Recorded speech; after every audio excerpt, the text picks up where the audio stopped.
Bom, pessoal, iniciando aqui nossa aula, então,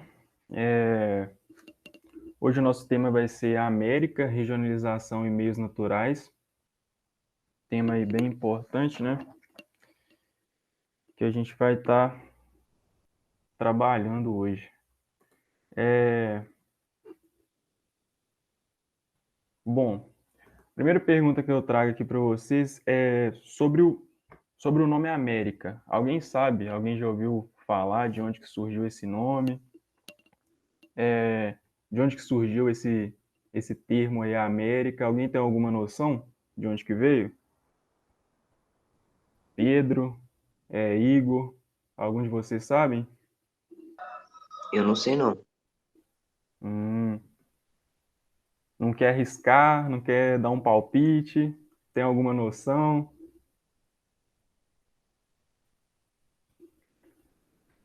Bom, esse termo, pessoal, ele vai vir de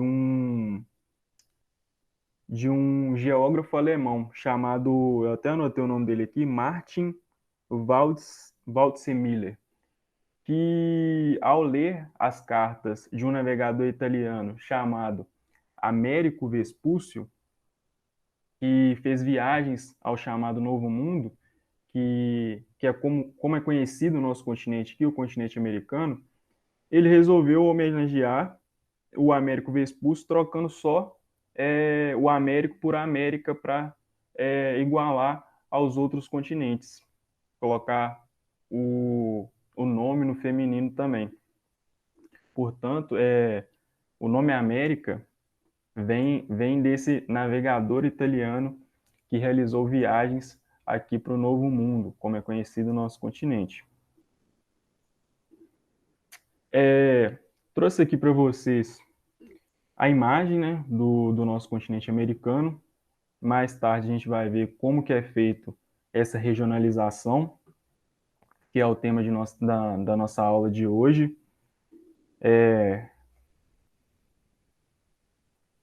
E eu trouxe aqui também um conceito fundamental para a geografia, que ele vai anteceder, que ele vai preceder esse conceito de regionalização, que é o conceito de região. Bom, a região ela vai ter dois sentidos principais. Um como método de regionalização, que vai ser o que a gente vai estudar hoje melhor. A gente vai estudar a regionalização do continente americano. E um como espaço construído, espaço culturalmente construído por determinados costumes, vivências e culturas que habitam determinadas áreas.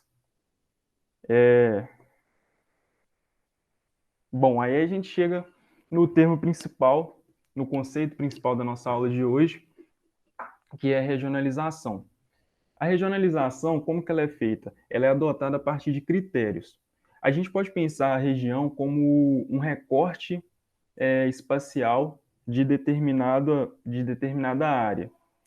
Já a regionalização, a gente adota, lógico, a região também a gente adota critérios, mas na regionalização, como método, a gente adota critérios também. Como a nossa aula de hoje é para falar sobre o continente americano, eu trouxe aqui dois principais critérios que são adotados para regionalizar nosso continente. Um, que é a posição das terras. Ah, como assim posição das terras? A gente vai ver logo em seguida, mas eu já adianto para vocês. É a divisão em América do Norte, América Central e América do Sul. E as características econômicas, que é um outro método de regionalizar, que aí vai levar em consideração as características econômicas de determinados países nesse caso.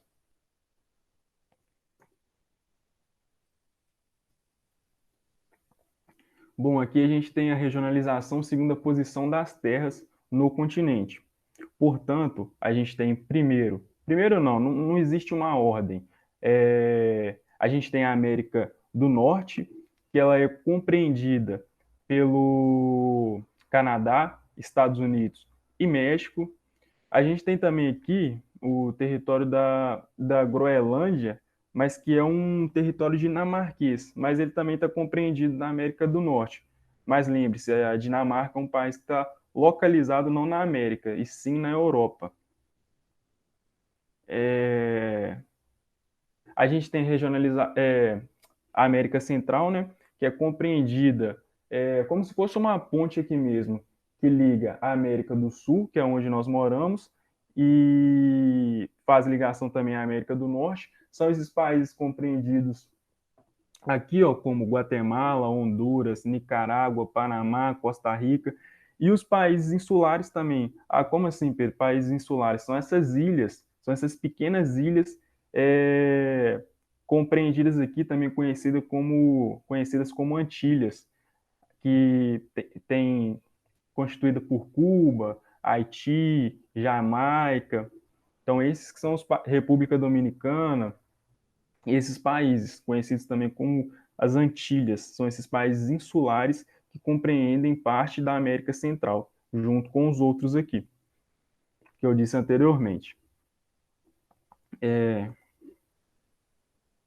A gente, por fim, né, temos a América do Sul, que é onde nós estamos, é onde se localiza o Brasil e os nossos vizinhos aqui, a Argentina, o Uruguai, a Bolívia, o Peru, a Colômbia, a Venezuela.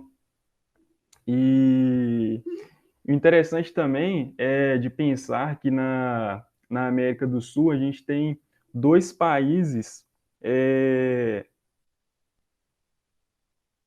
que são conhecidos como território ultramar. É, por exemplo, a gente tem a Guiana Francesa, que é um território francês, que é localizado aqui na América do Sul, né? E a França está na Europa e eles têm um território aqui na América do Sul. E a gente tem as Malvinas, também conhecida como ilhas não, também conhecidas como Falklands, que está compreendida aqui, ó, mais abaixo, que são território do Reino Unido. Então a gente tem dois territórios ultramares, ou seja, esse conceito de ultramar além do mar, que são de países que estão localizados na Europa, mas que têm territórios aqui na América do Sul.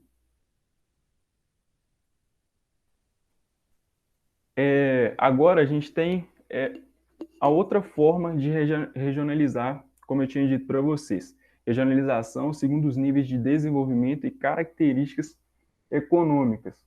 A gente vai ter os países conhecidos como chamados de desenvolvidos, os países emergentes, os países com economia diversificada, mas de base mineral, e os países com economia de base agropecuária.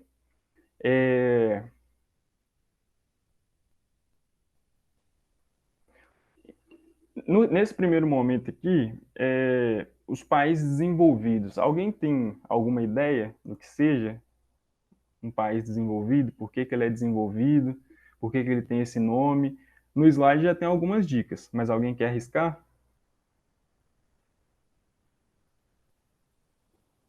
Por que esses países são conhecidos como desenvolvidos? Bom, esses países vão ser chamados de desenvolvidos porque eles vão ter um alto nível de industrialização.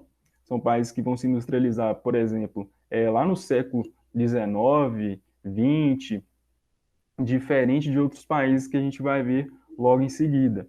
E eles têm um alto nível, eles desenvolvem, eles têm, na verdade, né, um alto nível de tecnologia. São países que investem em pesquisa, são países que existem muitos tecnopolos, ou seja, lugares que desenvolvem pesquisa bem avançada mesmo, e isso gera um grande retorno financeiro para esses países. Portanto, aqui no continente americano, nós vamos ter só dois países considerados desenvolvidos, que são Estados Unidos, aqui no cantinho, e Canadá. A gente tem também os países emergentes, que é onde está compreendido o Brasil, ó, Brasil, Argentina e México, são só três países. São países que se industrializaram de maneira tardia. No caso do Brasil, ele vai se industrializar lá depois de 1930. Então, assim, são países que se industrializaram de forma tardia e, no caso do Brasil, de maneira muito rápida. e que dominam algumas tecnologias clássicas e setores de tecnologias avançadas. Por exemplo, a tecnologia clássica vai estar compreendida aí a agricultura, a mineração. Opa, acho que é o Roberto que caiu, mas já voltou. São países que vão deter a tecnologia clássica, como eu tinha dito para vocês, né? Que são tecnologias como, por exemplo, a agricultura, a mineração, a construção e apenas alguns setores da tecnologia avançada. A gente tem aqui no caso do Brasil, por exemplo, a Embraer, que é uma empresa de aviação que possui um nível de tecnologia avançada, uma empresa muito importante para o nosso país. A gente tem também a Petrobras, que é uma empresa aí de escala mundial, vamos dizer assim, e que também detém um nível de tecnologia muito alto. E só que aqui no Brasil a gente não tem poucos tecnopolos, como eu tinha dito para vocês, que são esses centros que desenvolvem essas pesquisas avançadas mesmo. Os principais tecnopolos brasileiros, diferente dos países chamados desenvolvidos, são as universidades, que fazem geralmente pesquisa, e nesses outros países não. A gente tem determinados centros, como por exemplo nos Estados Unidos, um lugar chamado Vale do Silício, onde tem ali as principais empresas americanas desenvolvendo pesquisa de alto nível mesmo. A gente tem também os países com economia diversificada, mas de base mineral. É, por exemplo, não, a gente compreende esses países: Chile, Bolívia, Peru, Colômbia e Venezuela. Esses países, suas economias vão ser baseadas principalmente na extração de minérios, no pescado, na pesca e no petróleo, na exportação de petróleo.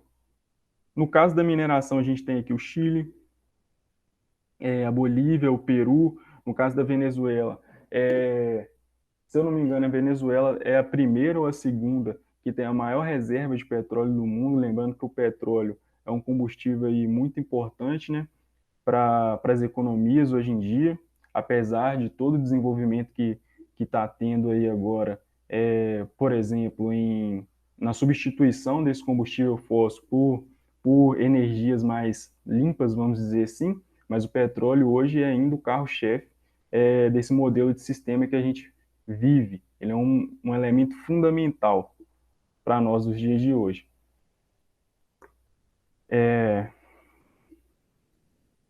E por último, a gente tem os países de base agropecuária. Como o próprio nome diz, né, agropecuária. Vão ser países que vão viver, vamos dizer assim, viver não, né? Que suas economias vão ser baseadas principalmente da agricultura e da pecuária. Por exemplo, no Uruguai a gente tem aí uma pecuária muito forte. A gente tem em Cuba, que é um país ali localizado na América Central, a produção de cana, de tabaco, que é muito forte também.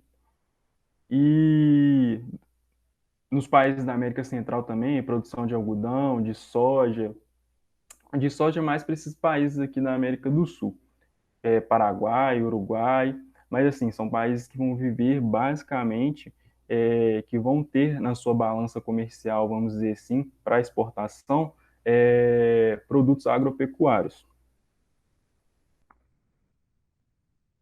Até aqui, alguém tem alguma dúvida, gente? Ou a gente pode seguir? Como é que tá? Tranquilo? Difícil?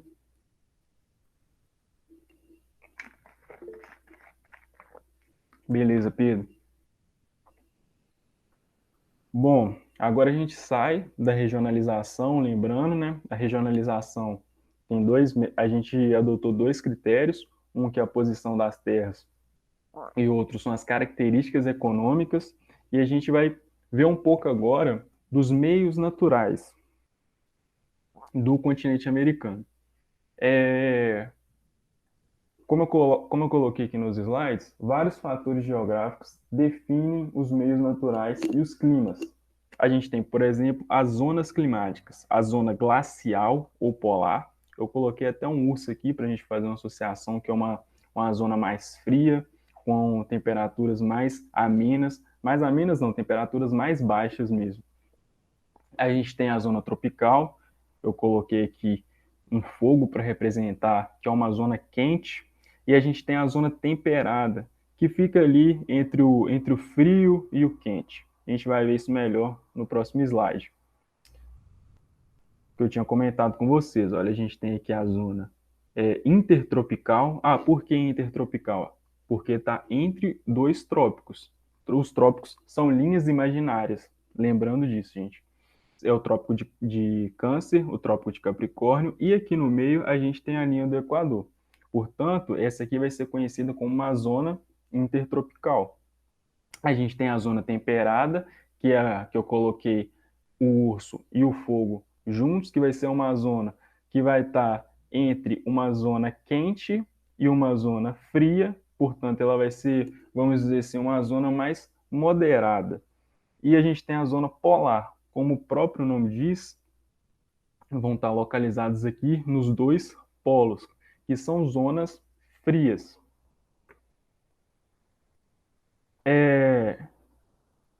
Portanto, eu trouxe aqui que vários fatores geográficos definem os meios naturais e os climas. Já que a gente está falando de meios naturais, a gente tem que relembrar alguns fatores climáticos que vão influenciar o clima de determinado lugar. A gente tem, por exemplo, aqui eu vou só fazer para a gente relembrar mesmo alguns conceitos, tá, pessoal?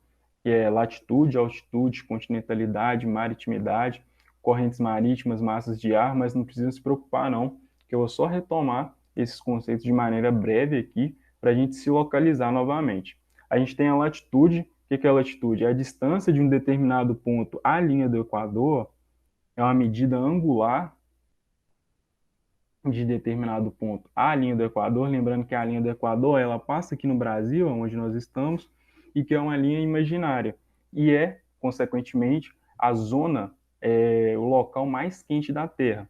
Ah, por quê? Porque o Sol, quando ele emana radiação para a Terra, a radiação, os raios solares, eles batem de maneira perpendicular, ou seja, aqui está a Terra, os raios solares batem e fazem 90 graus. Já em outros pontos da Terra, essa radiação ela vai se espalhar de forma difusa, ou seja, esse ponto aqui vai ser o ponto que vai ser a região, o ponto mais quente do nosso planeta. Não é à toa que ele é conhecido aí como uma região tropical.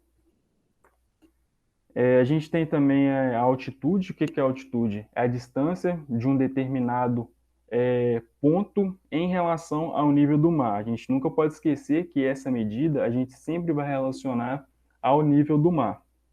A gente tem a continentalidade e a maritimidade, que são distâncias dos corpos d'água, do mar nesse caso, né, dos oceanos. Por exemplo, a continentalidade é a distância de um determinado ponto ao oceano. Isso vai causar uma alta variabilidade térmica nesses locais que possuem, que tem mais continentalidade, mais continente ao seu redor e está distante dos corpos d'água. Isso vai causar, como eu disse, uma alta variabilidade térmica durante todo o ano ou durante o mesmo dia e temperaturas também mais altas. Mas sempre lembrando que vai ter essa constante variabilidade. A gente tem a maritimidade, que vai ser essa proximidade aos corpos d'água, vão formar ali áreas mais com menos, na verdade, com menos variabilidade. A gente tem as correntes marítimas, que são praticamente corredores que vão se deslocar pelos oceanos e que vão influenciar muito a característica climática, principalmente daquela costa. Por exemplo, se a gente tem uma corrente marítima se deslocando pelo oceano, essa corrente marítima ela é uma corrente marítima fria, provavelmente a gente vai formar um litoral seco, porque menos quantidade de... que ela vai evaporar menos água para a atmosfera e, consequentemente, vai haver menos chuva nesses locais, formando, portanto, um litoral seco. A gente aqui no Brasil temos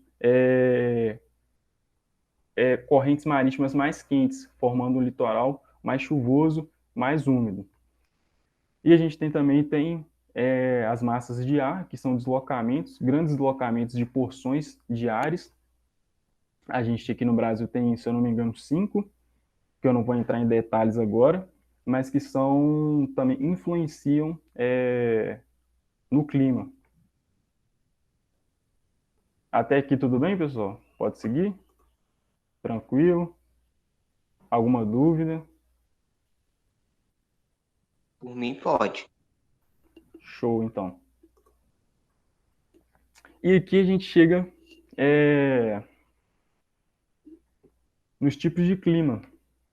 Já que a gente está falando de meios naturais, é importante a gente ressaltar também os tipos de clima aqui da América, principalmente do Brasil, que é o mais que nos interessa aqui. Por mais que o tema seja América, mas o Brasil é o que é o mais interessante aqui para nós. Por exemplo, a gente tem aqui no nosso país, ou melhor, no continente sul-americano, diversos tipos climáticos, não só no continente sul-americano, mas sim na América como um todo, para você ver a quantidade de tipos climáticos que a gente tem aqui. Realmente é um continente muito grande, com uma extensão norte e sul, vamos dizer assim, de norte a sul, muito grande, e, consequentemente, com diversos tipos climáticos. Por exemplo, a gente voltando aqui nas zonas climáticas, a gente tem praticamente aqui o continente americano em todas essas zonas. Zona tropical, intertropical e polar. Então, assim, é um continente muito grande, muito extenso e, consequentemente, vai possuir essa variedade de tipos climáticos. Aqui no Brasil, ó, vale enfatizar, né, a gente tem principalmente o clima equatorial, na região aqui amazônica, a gente tem o clima tropical, que é o clima da nossa região aqui, de São José do Triunfo, Viçosa.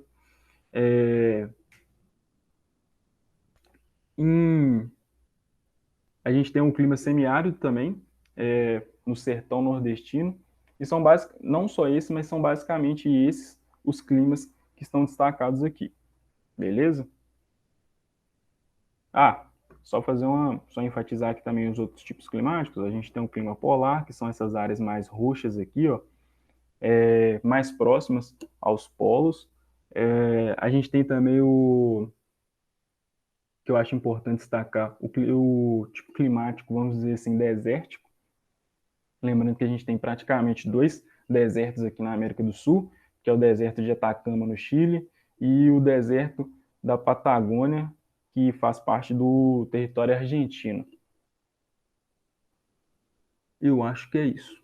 E sempre lembrar também que isso aqui que não é uma ordem, os tipos climáticos, só levar em consideração as zonas climáticas, mas sim a gente tem que levar todos esses fatores aqui que eu comentei com vocês anteriormente. É bem importante a gente estar sempre atento a esses tipos de fatores que vão influenciar os elementos climáticos, que são aqueles elementos que vão formar o clima.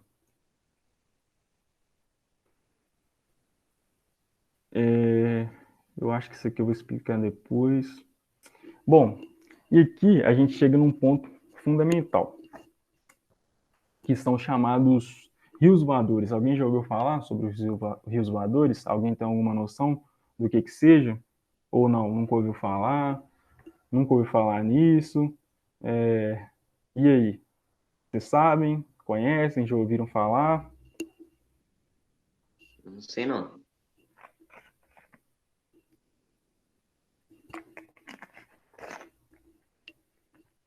Bom, é o seguinte, os rios voadores, eles vão ser fundamental, principalmente aqui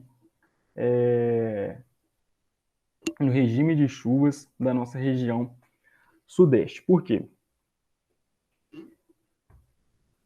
Na região aqui, nessa região que eu destaco aqui, ó, do Oceano Atlântico, né, que é o oceano que banha a nossa costa, vão soprar os ventos conhecidos como alísios, que são ventos alísios de nordeste, para falar a verdade. A gente tem o norte, sul, leste aqui e oeste para cá. Então esses ventos, eles vão soprarem em direção ao Equador, que é essa região que vai estar aqui. Só que esses são ventos de nordeste. Portanto, quando esse vento sai aqui dessa região do Oceano Atlântico, eles serão um vento que virá carregado de umidade, porque ele está vindo do oceano, certo? Então, ó, percebam esse deslocamento. Calor equatorial evapora o oceano. Então, o calor vai fazer com que a água do oceano se evapore e, junto com os ventos, se desloquem para essa região amazônica, da floresta amazônica. Quando chegar na região da floresta amazônica, a gente tem uma floresta, uma imensidão de floresta, que a todo momento vai mandar para a atmosfera uma quantidade muito alta de umidade, junto com essa umidade que virá desses ventos conhecidos como alísios, que são ventos que vão vir do oceano em direção ao Equador, vão se juntar essas umidades e vai fazer o quê? O que vai acontecer? Precipitar, ou seja, chover nessa região. E como a região amazônica ela é uma região muito úmida, junto desse vento vão se juntar essa grande quantidade de umidade que virá do solo, que virá da transpiração das plantas, conhecida aí também como evapotranspiração, e junto com essa umidade e com o vento, esse vento virá para a direção nordeste. Aliás, isso mesmo.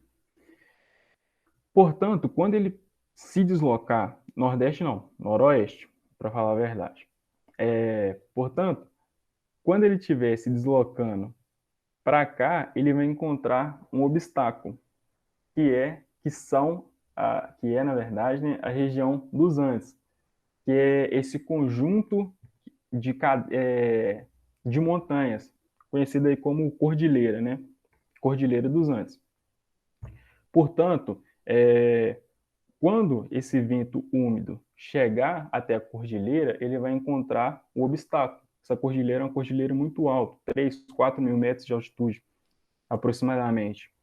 Portanto, esses ventos eles irão ascender, ou seja, eles irão subir, mas eles não conseguirão ultrapassar essa cadeia de montanhas que é muito alta.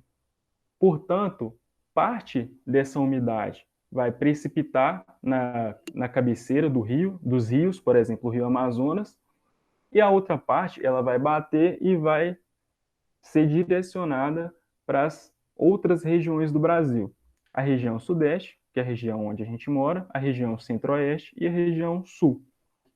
Então, qual que é a importância disso?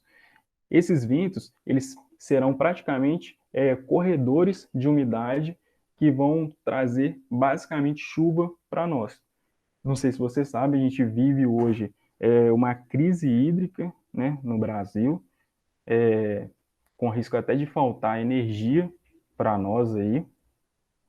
Então, quando a gente ouve que, por exemplo, a floresta amazônica está sendo desmatada, que sua cobertura vegetal está sendo retirada, a gente está basicamente também retirando chuva, que é algo muito importante para todos nós sobrevivermos, para a nossa região. Então, assim, são coisas, são coisas que a gente deve estar atentos e refletir, certo? Deu para entender? Mais ou menos? Mais ou menos não, né? Deu para entender? Tranquilo? Ou tá complicado? Sim. Tá, beleza então. Qualquer dúvida vocês podem levantar a mão, ou mandar no chat, ou abrir o áudio. Tranquilo, viu? Bom, já que a gente está falando de água agora, a ONU, Organização das Nações Unidas, vai dizer, né, que a água, nem precisava dizer, né, gente, que a água é um direito fundamental a todos os seres humanos. E é realmente um direito fundamental. Pensem vocês, conseguiriam viver sem água? Nenhum de nós íamos conseguir. Então, assim, a água é um bem fundamental para a nossa sobrevivência. Portanto, como que vai se dar o uso da água aqui no nosso continente americano? Principalmente destacando também aqui no Brasil, né? Que é o que nos interessa mais. A gente tem, por exemplo, a água utilizada no setor agrícola, no setor industrial e no setor urbano, certo? Bom, qual que é o problema que a gente está passando por hoje em relação a essa água utilizada no setor agrícola? Não é nem a água disponível, sim a falta dela. Por exemplo, eu trouxe um dado aqui: 2/3 das águas captadas dos rios, lagos e aquíferos subterrâneos são destinados ao uso agrícola. Ah, Pedro, mas o uso agrícola é importante, tal, a gente precisa se alimentar. Ok, 2/3 da água, uma quantidade muito alta, certo?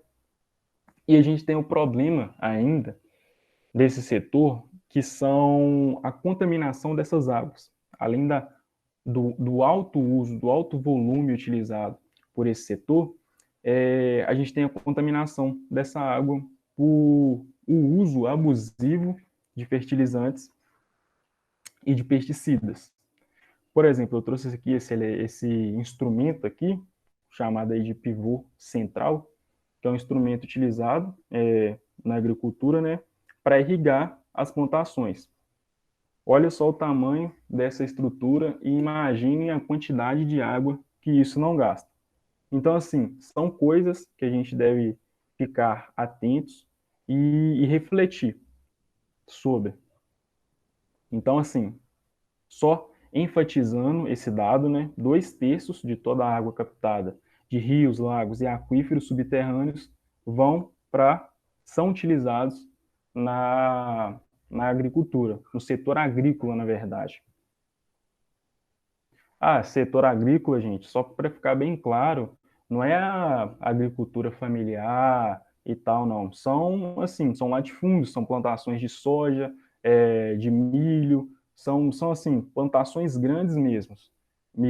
Não a água utilizada, por exemplo, pela agricultura familiar, que é, um, é uma forma muito importante para a nossa sobrevivência também, né? A agricultura familiar ela é essencial para nós aí sobrevivermos também, para nos alimentarmos nos dias de hoje. A gente tem um setor industrial, que é um setor também que vai ser responsável aí, que vai utilizar da água principalmente para a produção de energia.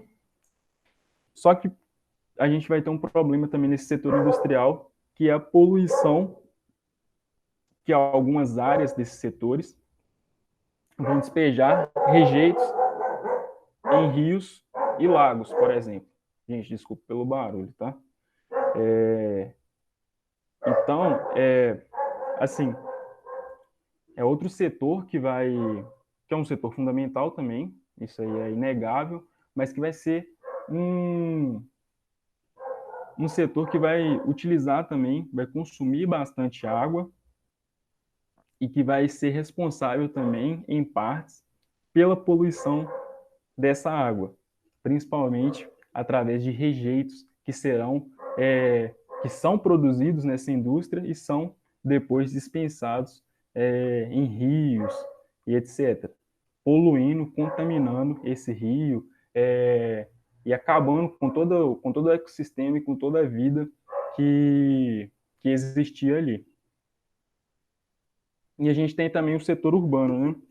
que, que é um setor que vai utilizar também muita água, que vai gerar conflitos, principalmente pela falta de saneamento básico, ou seja, serviço de água tratada e esgoto, o que aqui no Brasil é um setor bem assim caótico, que poucas cidades oferecem esse serviço completo e de qualidade, e que é uma coisa assim fundamental também para os países, para qualquer país aí, igual a gente viu, desenvolvido, eles possuem aí geralmente um setor muito bom de saneamento básico. O próprio nome diz, saneamento básico, é o básico. E é aquilo que falta na maior parte das cidades brasileiras. Então, assim, gerando também, e não só no Brasil, já que a gente está falando de América, isso vale também para grande parte do continente, tirando esses países aí chamados de desenvolvidos.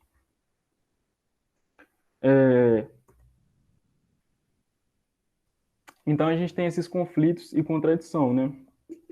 A ONU diz que a água é um direito fundamental, mas na verdade o que a gente vive, não só nos dias de hoje, mas já há muito tempo, todo esse conflito pela água, que certamente tem diversos interesses aí na sua utilização e que a gente deve sempre ficar atento a tudo isso, ao nosso consumo, mas principalmente também tá alerta que às vezes, né, os grandes, não tirando nossa culpa também, mas os grandes responsáveis também por esse consumo alto ou por esse desperdício de água tá bem distante, assim, vamos dizer, de nós, né? Mas a gente também tem que fazer o nosso papel e a nossa parte.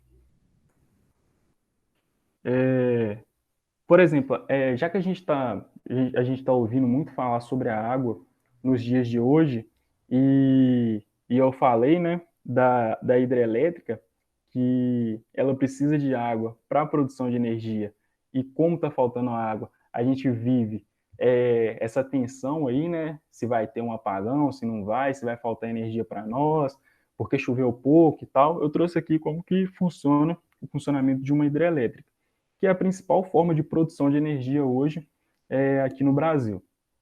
A gente vê que a gente tem um rio, basicamente, né? Imagine um rio aí. Esse rio, ele vai ser cortado, vamos dizer assim, e a partir do momento que esse rio ele é desviado, forma-se um represamento de água, ou lago, que vai ser esse reservatório aqui, certo? A gente desvia o rio, então, e faz a barragem, certo? Nessa barragem existe esse canal que vai passar nesse lugar conhecido como duto e vai fazer com que gire essa turbina. Ao girar essa turbina, ao essa água passar nessa turbina e girar ela, ela vai produzir energia nesse momento. Essa energia ela vai vir aqui para essa casa de força e depois ser transmitida nas linhas de transmissão. Depois que essa água passar por esse processo, ela vai ser direcionada de volta para o rio. Só que nisso a gente tem diversos conflitos nesse processo. Por exemplo, a gente tem uns impactos na natureza, no clima, a gente está alterando um percurso natural do rio, a gente está desmatando uma área que está ali de mata ciliar mesmo, né, protegendo o rio, a gente está tirando as espécies que ali viviam naquele lugar, as espécies assim, tanto terrestres quanto marinhas, que vão sofrer esses impactos também. A gente está desmatando essa área para fazer esse lago, essa represa, essa barragem. Então, assim, a gente está transformando esse ecossistema. E isso certamente vai gerar impactos.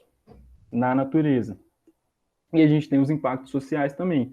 Muitas populações que moram em áreas que serão construídas, essas hidrelétricas, elas são retiradas de suas casas, do seu local, às vezes o local de onde nasceu, que tem ali uma identidade com aquele lugar, elas são simplesmente retiradas daquelas áreas e são remanejadas para outros lugares, e também afeta a economia. Muitas populações vivem, por exemplo, do rio, da pesca, e são afetados diretamente por esse tipo de produção de energia, vamos dizer assim, né, que é a hidrelétrica e que é hoje a forma, né, que mais é utilizada aqui no nosso país, e isso vai gerar certamente conflitos no território. Agora a gente sai do tema água e vamos trabalhar um pouco aqui clima e vegetação. Sobre a água, tá tudo tranquilo? Deu para entender? Alguma dúvida? Tudo certo ou não? Como é que tá?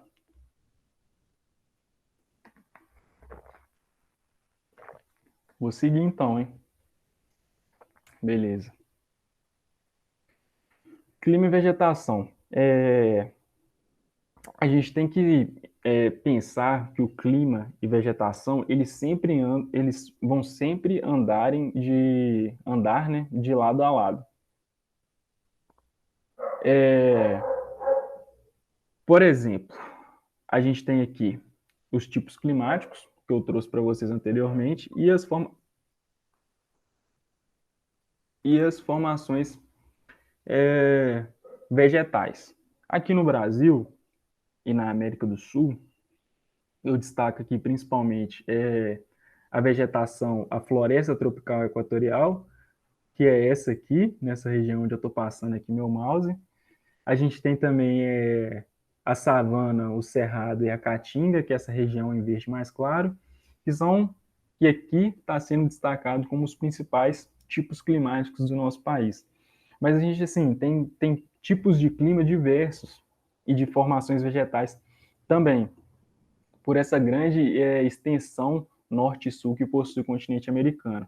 A gente vai ter aqui também a formação de tundras, da floresta boreal, conhecida aí também como taiga. Mais para frente eu vou destacar um pouco sobre cada uma desses tipos climáticos e por que que por que que eu falei que as formações vegetais elas andam lado a lado dos tipos climáticos.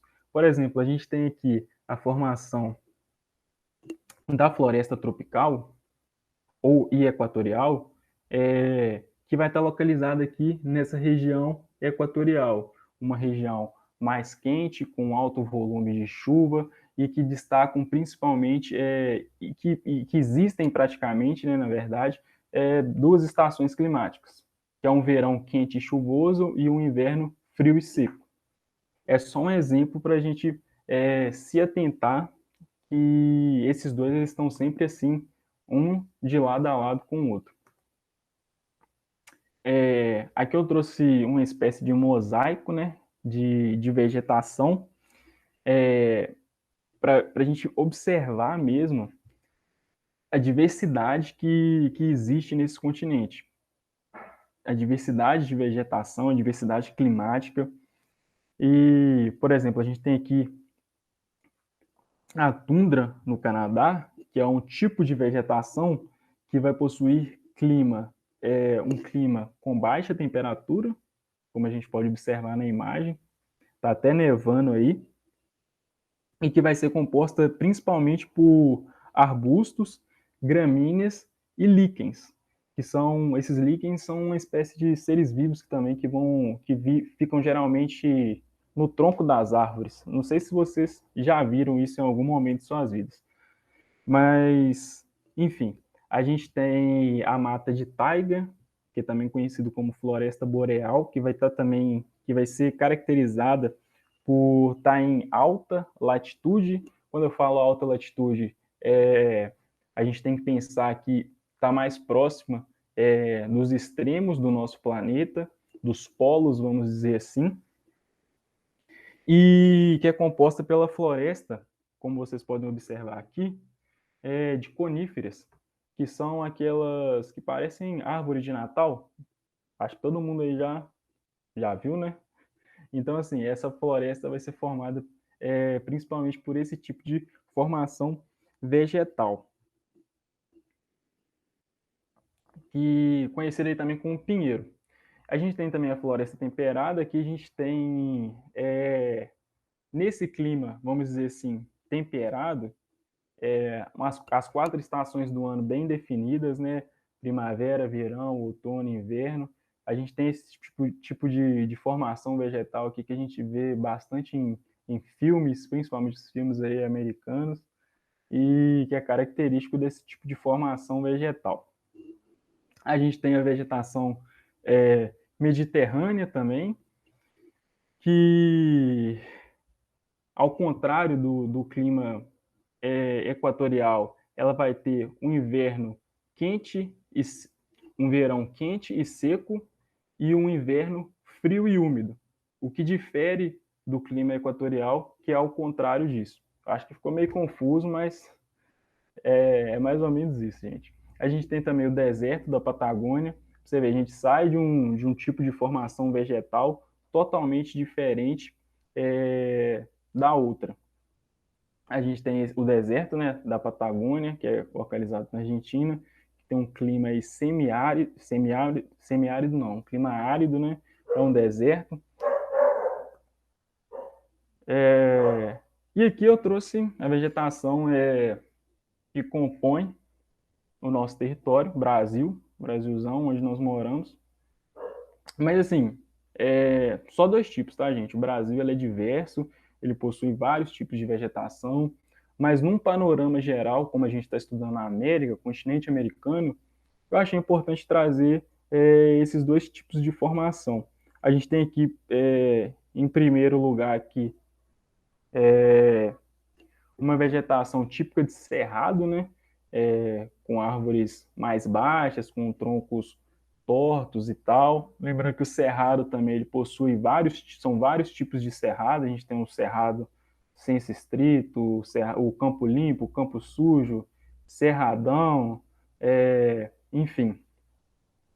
E a gente tem também uma área de floresta amazônica, que é onde eu tinha comentado com vocês a questão dos rios voadores. Só olhando essa imagem aérea que a gente pode ter uma noção do tamanho que é essa floresta e da importância que, que ela tem para todo o nosso país e não só para a região amazônica. A gente viu que essa região ela é fundamental para trazer chuva para todos nós aqui da região sudeste, sul e centro-oeste e para a própria região. Então, a gente tem que sempre ficar ligado que ao retirar a cobertura vegetal dessas áreas, a gente está, assim, além de todo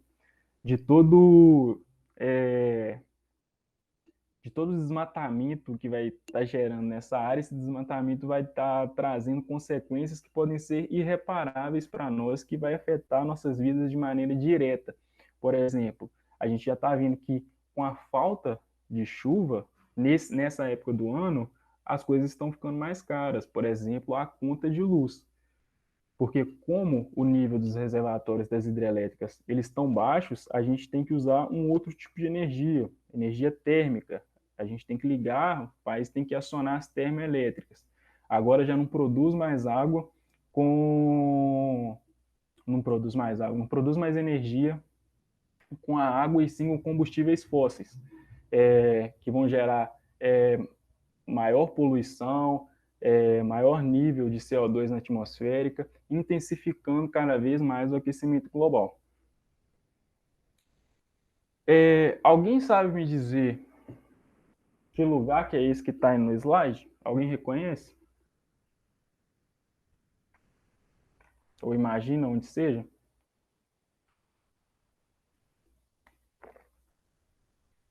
É, eu acho que é o. Não esqueci o nome do bairro. É Fundão, eu acho. Será? E você, Pedro? Você imagina que lugar que é esse? Que seja esse lugar?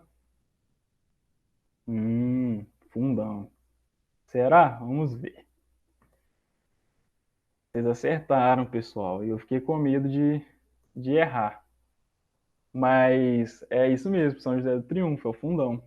E por que eu trouxe isso aqui? Isso aqui vai ter relação direta. Eu acho que eu vou pausar a gravação e a gente chegou no término da nossa aula e eu vou explicar a nossa atividade. Então, alguém tem alguma dúvida sobre o que foi trabalhado, o que a gente discutiu? Ficou alguma pendência? Não? Tá tranquilo? Pode seguir. Vou interromper a gravação aqui agora para explicar a nossa atividade, beleza?